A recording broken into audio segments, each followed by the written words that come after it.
development theory was created by Arturo Escobar, and the main belief is challenges the Western concept of development, critical blueprint planning, and linear notions of development. Basically just meaning that they want to better what the world has already offered them for development and as it is proposed through governments and everything.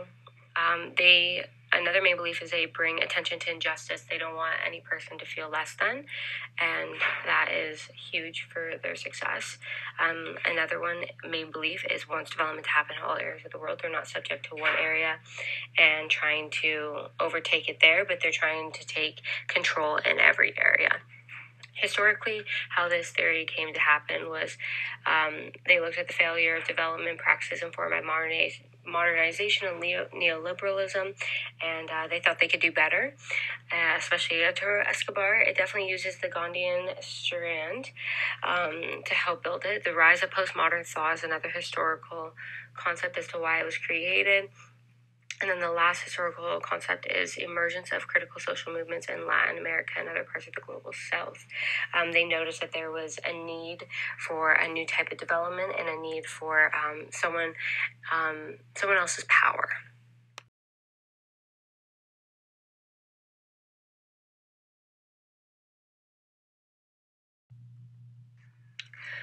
Dependency theory was created by Gunther Frank, and three main beliefs are core countries became developed on the backs of peripheral countries. Dependency relationship needs to be severed in order to progress and wants to bring Latin America independence.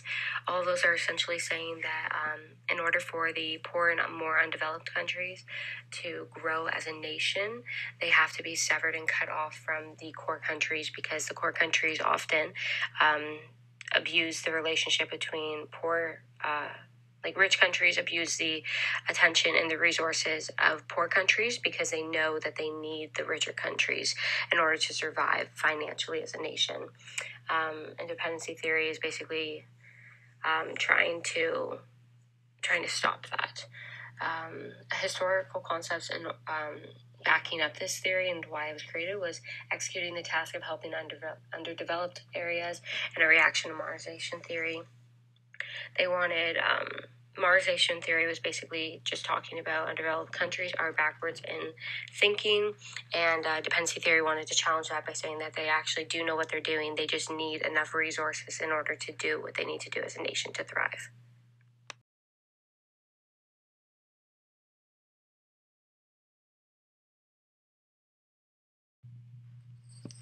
The gender and development theory originates from Carolyn Moser.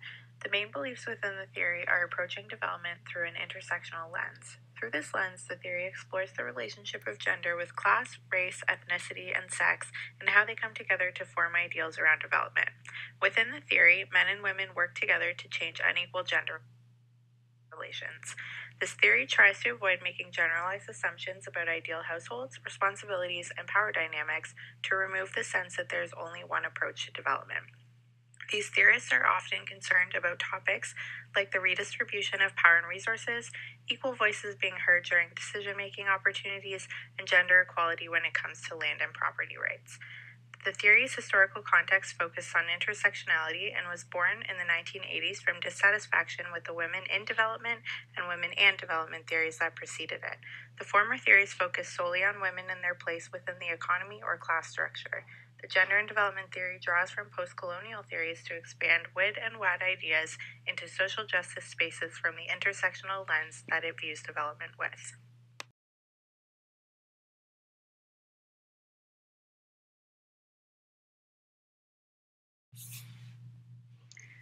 Comparing dependency theory to post-development theory. Dependency theory and post-development theory have similar assumptions about development. They both argue that the idea of one linear developmental path is unrealistic and propagated by Eurocentric ideals.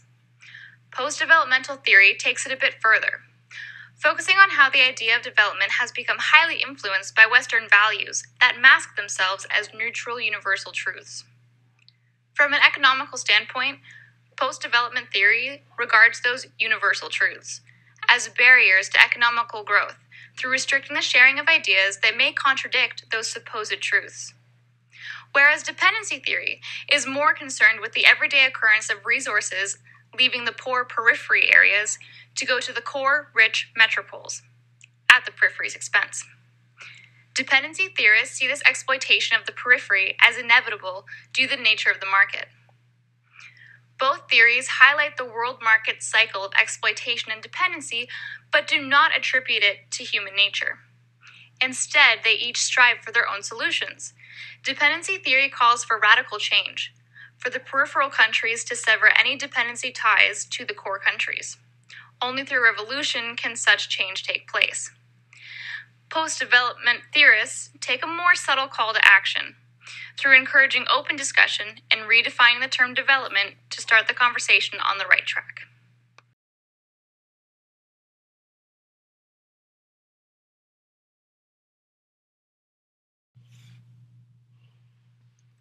Comparing dependency theory, DT, to gender and development theory, GAD.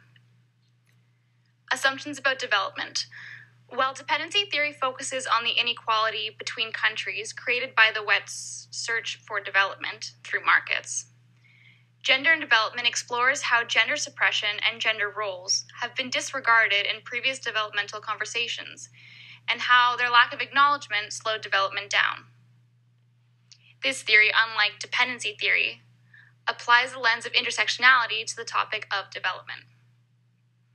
While dependency theory focuses on a bigger, market-focused picture of humanity, GAD shines a light on the nature, mindset, and pressures of female roles and how trends harmful to the economy can form, such as women dropping out of school early.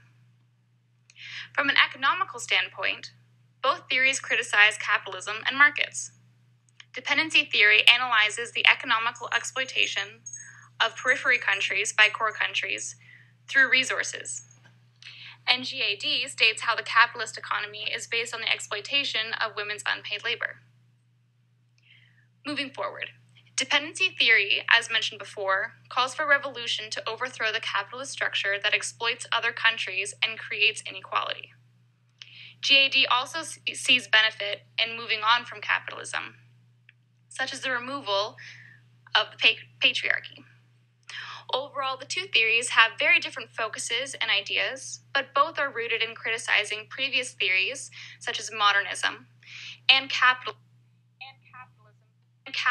for the exploitation and the inequality they cause.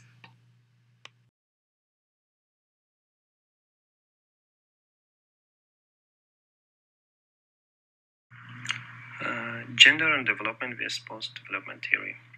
Gender and development assumes that development applies social, economic, and political role of gender. Post-development theory argues that development harms societies in the global south. In addition, gender and development theory promotes greater gender equality, and post-development theory supports the development projects present in non-political terms.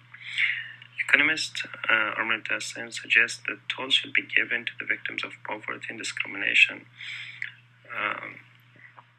And post-development theory argues that hegemonic theories function as discourse and offers limitation of modernization and neoliberalism.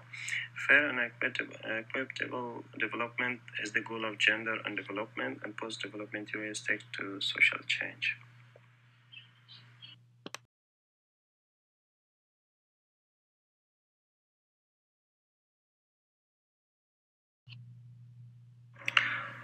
Conclusion.